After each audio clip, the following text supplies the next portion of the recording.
gusto nyo bang malaman talaga na itong si Manny Pacquiao ay isang sinungaling? O ito, pakikita ko sa inyo mga bossing. O ayan, ipakita natin. O gaano ba kasinungaling talaga si Manny Pacquiao at bakit ngayon ay idol niya na si BBM. O i-play natin mga bossing ha. Itong riding in tandem ng dalawang pulpol. O magkaparehas ang utak nito, gamunggo. Yung kay Pacquiao nga lang mas malaki ng konti.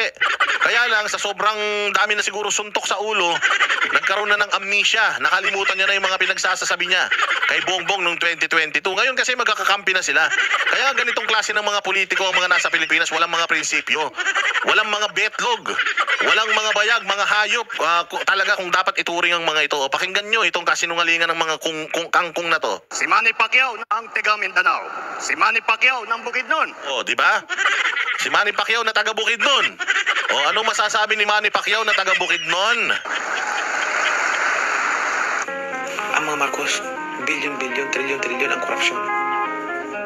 Tapos ibubuto natin. Talagang ang talino natin. Oo nga, putang ina. Si Bongbong Marcos, milyon-bilyon, trilyon-trilyon ang ninakaw sa atin. Eh bakit diyan ka tumakbo?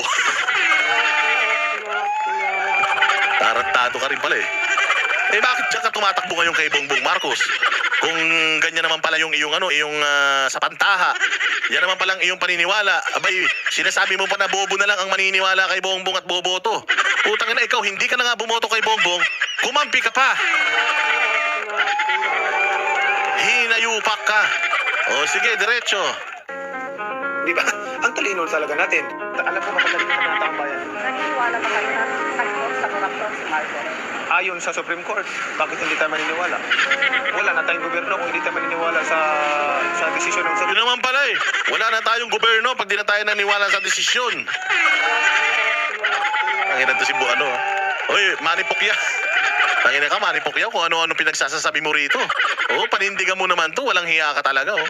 Oo, salute ka rin sa lipunan, eh. O, sige, play. Hindi rin malayong magkaroon ng martial law. Pagka si Bongbong ang magkakaroon ng martial law ulit. At yan ay... Galing mo dun, ha? Hindi daw malayong magkakaroon ng martial law. O, yun na nga, nagkakaroon na nga ng martial law, pero hindi nga lang deklarado. O, kita mo, yung mga simbahan, sinisira na ng mga hayop. Mga taong simbahan, ikinukulong na ng mga hayop. Yung mga walang kasalanan, kalaban sa politika, pinipersecute ng mga animal, dinidimanda, ini-impeach. O tapos yung mga vloggers na katulad natin, nagpapahayag lang ng kanilang pagkadismaya dahil sa mga putangin to, itong mga kupal na mga politiko na ito. O tapos anong ginagawa nila? O gusto nilang patahimikin, gusto nilang ikulong. Sabi ko nga sa inyo, kung wala naman kayong ganito, wala naman kayong mga ganyang kagaguhan na binibitawan, ayan, mga mukha nyo na yan. Eh di sana wala kaming nare-reaksyonan. Eh putangin na nyo, mga sinungaling kayo eh. Tapos mga sinungaling kayo, pag sinita kayo, gigil na gigil kayo. Abay, mga gago pala kayo eh. Eh kung ganun naman pala eh, wag na tayong mag-eleksyon. Hindi ba? Kung ayaw nyo palang masaktan, wag na kasi kayong magsipagtakbo. O kaya, better yet, wag na kayong magsinungaling. Kung ano yung tama, yung tamang galawan, doon tayo, hindi yung putangin na yung mali, tinatama. Yung tama, iminamali. O ano pa, pamani? pagsisihan ng taong bayan. Pag-isipan ninyong mabuti dahil ang pagsisisi laging nasa uli. Mark my word. Kung gusto nyong magkaroon tayo ng martial law ulit, then iboto nyo. Putang ina, may mark my word pa siya. Mark my word. Tarantado ka. Tangina, pangit ka na eh, bobo ka pa. Hinayupak ka. Tapos sasabihin mo, mark my word, magkaka-martial law. Eh bakit nandun ka? Eh bakit magkakampi kayo ngayon? Eh bakit aso ka na ni BBM ngayon? Anong nangyari sa'yo? Oo, magkano ba ang kasunduan nyo? Kasi kung may prinsipyo ka talaga, Manny Pacquiao. To Manny Pacquiao kung may prinsipyo kang tao, kung matinukang tao ngayon, putang yung butas ng ilong mo. Kung matinukang tao, alam mo ginawa mo, mayaman ka naman eh. Mayaman ka naman eh.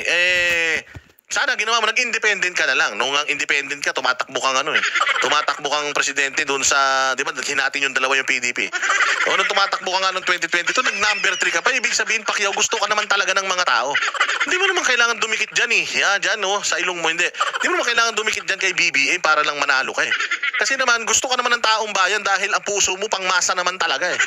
O kaya lang, dito sa ginawa mong pagtatraidor sa mga Duterte at pagkampi sa mga magnanakaw sa gobyerno, putang ina mo, Manny Pacquiao. Oo, dapat sa'yo, makarma ka ding hayop ka. Pare-parehas kayo mga loko-loko. Ano pang sinasabi mo? Yun lang ang ano ko, ay malaki ang posibilidad na magkaroon tayo ng martial law. Maniwala ka sa akin. Siguro naman ang taong bayan mautak. Kasi pag ibinuto mo pa yung hindi nagbabayad ng tax, hindi ko na alam talaga kung saan nanggagaling yung talino natin.